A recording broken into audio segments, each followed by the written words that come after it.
الرجیم بسم اللہ الرحمن الرحیم الحمد للہ رب العالمین الصلاۃ والسلام علی سید الانبیاء والمرسلین وآلہ طیبین الطاہرین المعصومین سیدنا و طبیب قلوبنا و شفیع ذنوبنا مولانا و مولا الثقلین جد الحسن والحسین بالقاسم محمد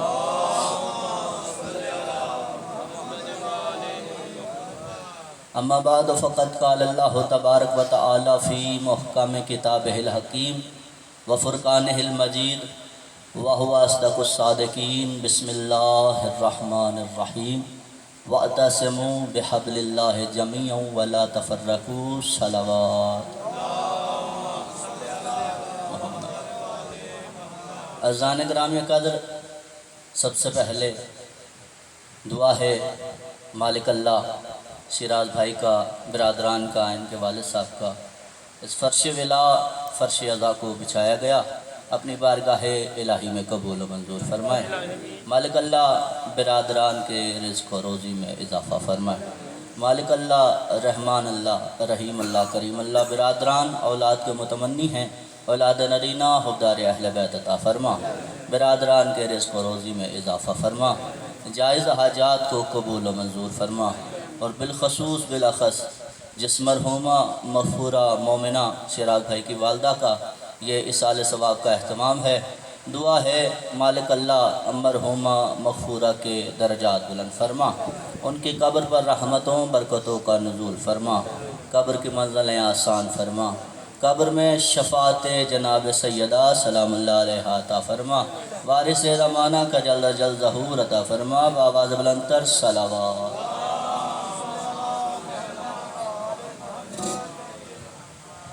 عزیزان گرامی قدر، میرے بعد اس نشست کے آخری پڑھنے والے میرے مہمان تشریف فرما ہیں، صلوات پڑھیں بآواز بلند قبلہ کی آمد پہ۔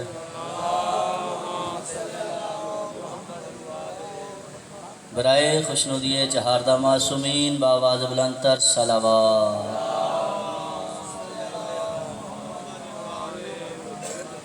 برائے خوشنودی چہاردہ معصومین بآواز بلند تر صلوات۔ محمد اجازت ہے قبلہ آواز بسم اللہ۔ آغاز مجلس ہمیشہ جہاں پر میرے برادران تشریف فرما ہوں ایک شعر سے کرتا ہوں۔ شعر پیر نصیر الدین نصیر صاحب گولڈوی سرکار، ان کی بات ہے، بات میری نہیں، ہمیشہ اپنی محافل و مجالس کا ذکر آغاز یہاں سے کیا کرتا ہوں۔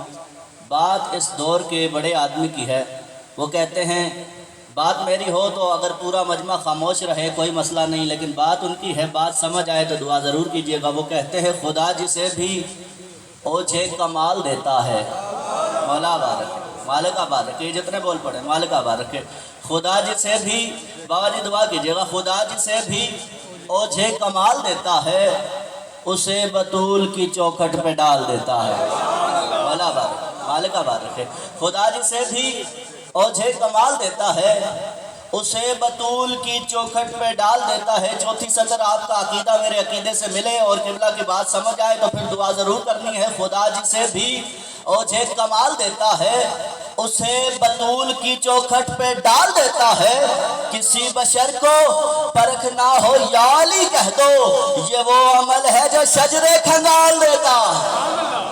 امام مالک اس طرح نہیں، ایک بیدار نعرہ لگائیں تاکہ پتہ چلے حسینی کٹھے ہوئے، نعرہ حیدری۔ امام زمانہ سلام رکھے۔ قبلہ میں نے آیت پڑھی ہے، سورہ آل عمران کی آیت ہے، وَاعْتَصِمُوا بِحَبْلِ اللَّهِ جَمِيعًا وَلَا تَفَرَّقُوا۔ اللہ تبارک و تعالیٰ قرآن میں فرماتا ہے کہ اللہ کی رسی کو مضبوطی سے تھام لو اور فرقے فرقے میں تقسیم ہونے سے بچ جاؤ۔ مالک بارک ہے، یہ جو بول پڑے ہیں میرے حصے کی دعا ہو گئی، تمام مومنین میرے حصے کی دعا کریں گے۔ قبلہ میں پہلا جملہ دے کر پہلے آل محمد کے چاہنے والے سے لے کر علی کے آخری چاہنے والے تک کے چہرے کی زیارت کروں گا۔ کون کس معیار پر سنتا ہے؟ بات ہے کہ اللہ کی رسی کو مضبوطی سے تھام لو، فرقے فرقے میں تقسیم نہ ہونا۔ عزیزان گرامی قدر، نہ میں شیعوں کے لیے پڑھ رہا ہوں نہ میں سنیوں کے لیے پڑھ رہا ہوں، میں فقط حسینیوں کے لیے پڑھ رہا ہوں۔ کیوں؟ کیونکہ اس آیت کی تفسیر 61 ہجری میں میرے حسین بادشاہ نے کر دی تھی۔ حسین بادشاہ نے کربلا کے بعد تمام فرقوں کی ایک بڑی سی قبر بنا کے اس میں سب فرقوں کو دفن کر کے زمانے کو پیغام دیا، زمانے والے یاد رکھو، آج کے بعد کوئی فرقہ نہیں، فرقے بس دو ہی ہوں گے، یا حسین والے ہوں گے یا یزید والے۔ اللہ اللہ اللہ، یا حسین والے ہوں گے یا یزید والے ہوں گے۔ تو یقیناً یہاں سارے حسین والے تشریف فرما ہیں، تو حسینی بن کے سر اٹھا کے سنیے گا۔ وَاعْتَصِمُوا بِحَبْلِ اللَّهِ جَمِيعًا وَلَا تَفَرَّقُوا۔ میں نے ایک پیغام دینا ہے مختصر وقت میں، میرے بعد بہترین پڑھنے والے قبلہ تشریف فرما ہے کہ یعنی اللہ کی رسی کو مضبوطی سے تھام لو، فرقے فرقے میں بٹنے سے بچ جاؤ گے۔ میں نے کہا مالک وہ رسی کہاں لٹکا رکھی ہے جسے میں تھام لوں؟ مجھے دنیا میں وہ رسی کہیں نہیں ملتی، کہیں بھی چلے جاؤں، نجف جاؤں وہ رسی نہیں ملتی، عراق جاؤں وہ رسی نہیں ملتی، ایران جاؤں وہ رسی نہیں ملتی، خانہ کعبہ جاؤں وہ رسی نہیں ملتی، مدینہ جاؤں وہ رسی نہیں ملتی۔ میں نے کہا مالک وہ رسی کہاں لٹکا رکھی ہے؟ گویا بیت اللہ میں بھی اللہ نے کوئی ایسی رسی نہیں لٹکا رکھی جس رسی کو سارے مومنین تھام لیں، فرقے فرقے ہونے سے بچ جائیں۔ اللہ تو کہتا ہے فرقوں سے بچ جاؤ، اب تمہاری مرضی ہے فرقے بنا کر رہو یا بچ جاؤ۔ میں نے کہا مالک کوئی رسی نہیں نظر آتی، نہ مدینہ میں، نہ مکہ میں، نہ حجاز میں، نہ شام میں، نہ ایران میں، نہ عراق میں۔ مالک پھر یہ رسی کیا ہے؟ عزیزان گرامی قدر، کائنات ٹکرے مار مار کے مر جاتی اگر میرے ولایت کے چھٹے بادشاہ کا در نظر نہ آتا۔ کسی نے میرے صادق بادشاہ کے پاس آ کر کہا سرکار یہ اللہ جو کہتا ہے کہ اللہ کی رسی کو مضبوطی سے تھام لو، فرقے فرقے میں بٹنے سے بچ جاؤ گے، یہ اللہ کی رسی کیا ہے؟ سر اٹھا کے جملہ سنیے گا۔ صادق بادشاہ مسکرا کر فرماتے ہیں زمانے والوں یاد رکھو میری جد امجد محمد مصطفیٰ ہی وہ اللہ کی رسی ہے۔ اللہ اللہ اللہ، امام زمانہ صاحب، اللہ اکبر، میری جد امجد محمد مصطفیٰ ہی وہ اللہ کی رسی ہے جسے تھام لو گے فرقوں فرقوں سے بٹنے میں بچ جاؤ گے۔ اذان گرامی قدر، رسی صرف ایک ڈور سے نہیں بنتی، رسی کے لیے کچھ ڈوروں کو ملانا پڑتا ہے، آپس میں بٹنا پڑتا ہے، پھر رسی بنتی ہے۔ تو اذان گرامی قدر میں ایک دو ڈوریں آپ کو بتا رہا ہوں، اگر بات رسی والی سمجھ آ گئی تو پھر حسینیت کا پیغام آپ تک پہنچ جائے گا۔ اذان گرامی قدر، میرے چھٹے ولایت کے بادشاہ نے فرمایا کہ میری جد امجد اللہ کی وہ رسی ہے جسے اللہ حبل اللہ کہتا ہے۔ اذان گرامی قدر، ایک شخص علی بادشاہ منبر کوفہ پہ جلوہ افروز تھے، کسی نے آ کر کہا یا رسول خدا، یا اللہ قرآن کریم میں فرماتا ہے وَاعْتَصِمُوا بِحَبْلِ اللَّهِ جَمِيعًا وَلَا تَفَرَّقُوا، یہ جو اللہ کی رسی ہے اسے مضبوطی سے تھام لو۔ اس رسی سے کیا مراد ہے؟ اللہ جانے کون کس معیار پر سن رہا ہے، توجہ کر کے سنیے گا۔ اس رسی سے کیا مراد ہے؟ علی بادشاہ نے کیا خوبصورت جواب دیا، اس نے کہا وَاعْتَصِمُوا بِحَبْلِ اللَّهِ جَمِيعًا وَلَا تَفَرَّقُوا۔ علی بادشاہ اس سے اللہ کی رسی سے کیا مراد ہے؟ علی بادشاہ مسکرا کر فرماتے هَذَا الْقُرْآنُ هَذَا حَبْلُ اللَّهِ الْمَتِينُ۔ زمانے والوں یاد رکھو یہ اللہ کا قرآن ہی وہ رسی ہے جسے مضبوطی سے تھامنے کا حکم ہے۔ مل کے حیدری، اللہ اکبر، جنت کا ماحول بن گیا۔ مولا آباد رکھے، مالک آباد رکھے۔ اب میں نے رسی کی دو ڈوریں تو بتا دی، اب علی والوں کے چہرے اور دل مچل جائیں گے جو میں تیسری ڈور بتانے جا رہا ہوں رسی کی۔ قبلہ دو ڈوریں ہو گئی، ایک ہے رسی کی ڈور رسول خدا، ایک ہے رسی کی ڈور قرآن کریم۔ یعنی رسی کس لیے استعمال ہوتی ہے کہ اگر کوئی چیز پستی میں گر جائے تو اسے پستی سے بلندی میں لانے کے لیے ڈوری یعنی رسی پھینکی جاتی ہے۔ گویا معلوم ہوا اللہ نے یہ آل محمد والی رسی اسی لیے پھینکی ہے کہ ہم دنیا کی پستیوں میں گر گئے ہیں، اللہ چاہتا ہے کہ ہم ان کے ذکر سے متمسک ہو کے بلندی پہ آ جائیں۔ امام زمان اسلام رکھے واعتصموا بحبل اللہ جمیعا ولا تفرقوا، پہلی رسی ہے رسول خدا، دوسری رسی ہے قرآن کریم۔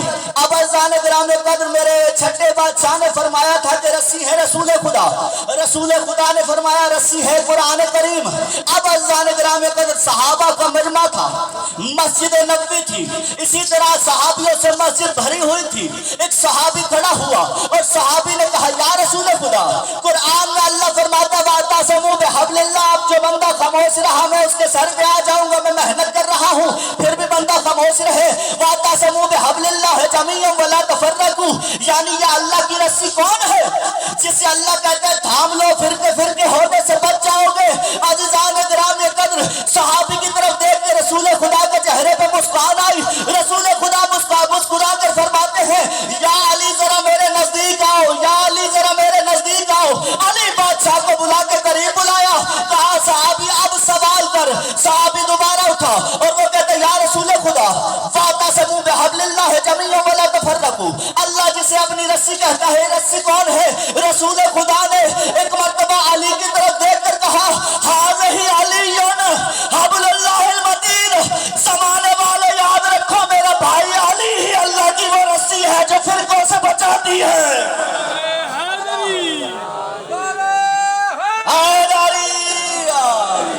امام زمان صاحب مولا آباد رکھے، مالک آپ کے رزق میں اضافہ فرمائے۔ عزیزان گرام قدر یہ اتنا پیارا ماحول بن گیا ہے، یہی اللہ کی رسی ہے جو پستی سے بچاتی ہے۔ عزیزان گرام قدر اللہ کی رسی کو مضبوطی سے تھام لو، فرقوں میں بٹنے سے بچ جاؤ گے۔ میرے مولا فرماتے ہیں نہج البلاغہ میں، آج اللہ جانے کتنے لوگ جہنم میں جانے والے ہوں، کتنے لوگ جنت میں جانے والے ہوں، لیکن نہج البلاغہ میں جناب امیر فرماتے ہیں میں اس شخص پر حیرت زدہ ہوں کہ جس کی اکائیاں دہائیوں سے بڑھ جائیں۔ دہائیاں کسے کہتے ہیں؟ اللہ تبارک و تعالیٰ نے قرآن میں فرمایا ہے کہ اگر تم ایک نیکی کرو گے تو تمہیں 10 نیکیاں ملیں گی۔ ایک نیکی 10 نیکیوں کے برابر ہے، اور ایک گناہ صرف ایک گناہ کے برابر ہے۔ یعنی اللہ کتنا کریم ہے، 70 ماؤں سے زیادہ محبت کرتا ہے، وہ ایک نیکی پہ 10 نیکیاں عطا کرتا ہے، ایک گناہ پہ صرف ایک گناہ عطا کرتا ہے۔ ایک نیکی کی اگر سوچ کر لی، نیکی نہیں کی تو پھر بھی نیکی شمار ہوگی، اگر ایک گناہ کو سوچا اور گناہ نہیں کیا پھر گناہ شمار نہیں ہوگا۔ تو عزیزان گرامی قدر معصوم فرماتے ہیں مجھے اس شخص پہ حیرت ہے جس کی اکائیاں دہائیوں سے بڑھ گئی، یعنی وہ شخص عجیب انسان ہے، اللہ نے اتنے پیکج دیے ہوئے ہیں، 70 ماؤں سے زیادہ محبت کرنے والا خدا چاہتا ہے یہ جنت میں جائے، اس کے باوجود بھی اگر کوئی جہنمی ہو کر مرے تو پھر اس کا اپنا مقدر ہے۔ مالک آپ کے رزق میں اضافہ ہے۔ تو عزیزان گرامی قدر یہ حبل اللہ المتین، یہ اللہ کی رسی ہے۔ عزیزان گرامی قدر کچھ اشخاص نے مسجد نبوی میں آنا تھا، رسول خدا کے چہرے پہ تجسس تھا۔ کسی نے پوچھا یا رسول خدا بار بار آپ رستے کی طرف دیکھ رہے ہیں، یہ رستے سے کون آنے والا ہے؟ مولا بار رکھے، یہ رستے سے کون آنے والا ہے؟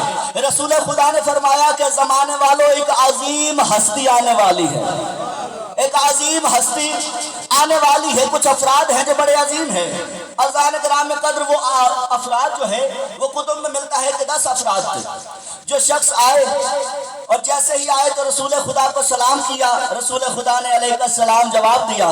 جو ہی رسول خدا نے سلام کا جواب دیا تو ان کے چہرے پہ دیکھ کے رسول خدا مسکرائے، کہا یا رسول خدا ابھی تو ہم نے کوئی کلام بھی نہیں کیا، آپ ہمارے چہرے پہ دیکھ کے مسکرا رہے ہیں۔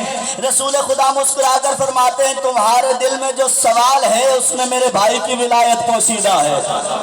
اللہ اکبر، اس میں میرے بھائی علی کی ولایت پوشیدہ ہے۔ عزیزان گرامی قدر انہوں نے سوال کیا۔ اب سوال دیکھیے گا، یہ انجان لوگ تھے، یہ جانتے نہیں تھے مدینے کے لوگوں کو، مدینے کے ماحول کو۔ انہوں نے آ کر سوال کیا یا رسول خدا، سورہ آل عمران میں اللہ تبارک و تعالیٰ فرماتا ہے واعتصموا بحبل اللہ جمیعا ولا تفرقوا، یعنی کہ اللہ کی رسی کو مضبوطی سے تھام لو۔ میرے پاس 2 سے 3 منٹ مزید بچے ہیں اور میں مختصر کرنا چاہتا ہوں اپنی بات کو۔ اللہ کی رسی کو مضبوطی سے تھام لو تاکہ فرقے میں بٹنے سے بچ جاؤ۔ یا رسول خدا یہ اللہ حبل اللہ کہتا کسے ہے؟ یہ اللہ جو کہہ رہا ہے حبل اللہ ہے، یہ حبل اللہ ہے کون؟ عزیزان گرامی کا رسول خدا نے نہیں فرمایا، یہ نہیں فرمایا کہ وہ فلاں شخص وہ میرا بھائی فلاں حبل اللہ ہے، بلکہ رسول خدا نے فرمایا کہ زمانے والوں یاد رکھو، اللہ تبارک و تعالیٰ قرآن کریم میں فرماتا ہے کل کفا باللہ شہیدم بینی و بینہم ومن عندہ علم الکتاب، یعنی اللہ کے بعد ایک شخص ہے جس کے پاس پوری کتاب کا علم ہے، زمانے والوں جس کے پاس کتاب کا علم ہو وہی اللہ کا حبل اللہ ہے، وہی اللہ کا حبل اللہ ہے۔ انہوں نے کہا یا رسول خدا سمجھ نہیں آئی، ذرا کھول کے بتائیں۔ رسول خدا نے ایک اور آیت پڑھی، اب یہ نہیں بتایا کہ وہ میرا بھائی حبل اللہ ہے، رسول خدا نے فرمایا وَمِنَ النَّاسِ مَن يَشْرِي نَفْسَهُ ابْتِغَاءَ مَرْضَاتِ اللَّهِ، اے زمانے والو یاد رکھو، ایک شخص ہے جو سو کر اللہ کی رضائیں خریدتا ہے، جو شخص سو کر اللہ کی رضائیں خریدے وہی تو حبل اللہ ہے۔ اللہ یار امام زمان صاحب امام زمان السلام رکھے، مولا بار رکھے، مالک آپ کے رزق میں اضافہ فرمائے، مولا بار رکھے، جو سو کر وَمِنَ النَّاسِ مَن يَشْرِي نَفْسَهُ ابْتِغَاءَ مَرْضَاتِ اللَّهِ، جو سو کر اللہ کی رضائیں خریدے وہی تو حبل اللہ ہے۔ انہوں نے کہا یا رسول خدا ذرا وضاحت کیجئے، ابھی بھی بات سمجھ نہیں آئی۔ رسول خدا نے یہ نہیں کہا کہ وہ میرا بھائی حبل اللہ ہے، بلکہ رسول خدا نے ایک اور آیت پڑھی کل من علیہا فان ویبقی وجہ ربک ذو الجلال والاکرام، ہر چیز فنا ہو جائے گی، باقی بچے گا تو ایک اللہ کا چہرہ، زمانے میں وجہ اللہ کو پہچانو، جو بھی اللہ کا چہرہ ہوگا وہی حبل اللہ ہے۔ اللہ اکبر،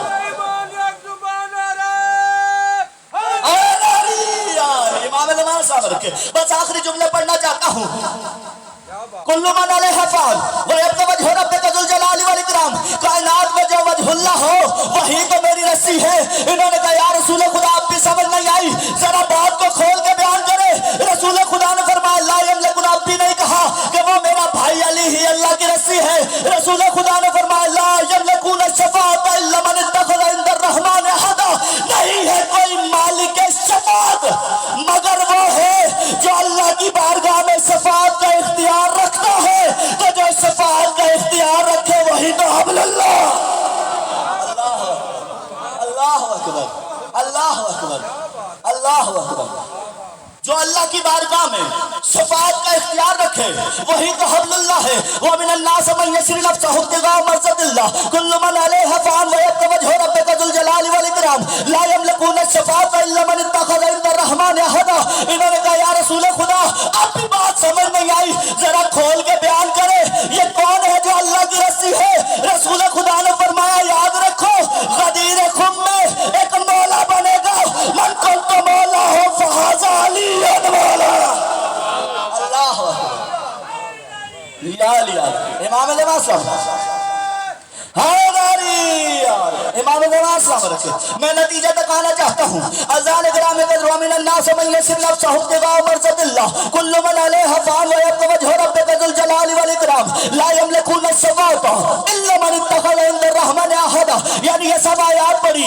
انہوں نے کہا یا رسول خدا ابھی بھی سمجھ نہیں آیا یا اللہ کی رسی کون ہے۔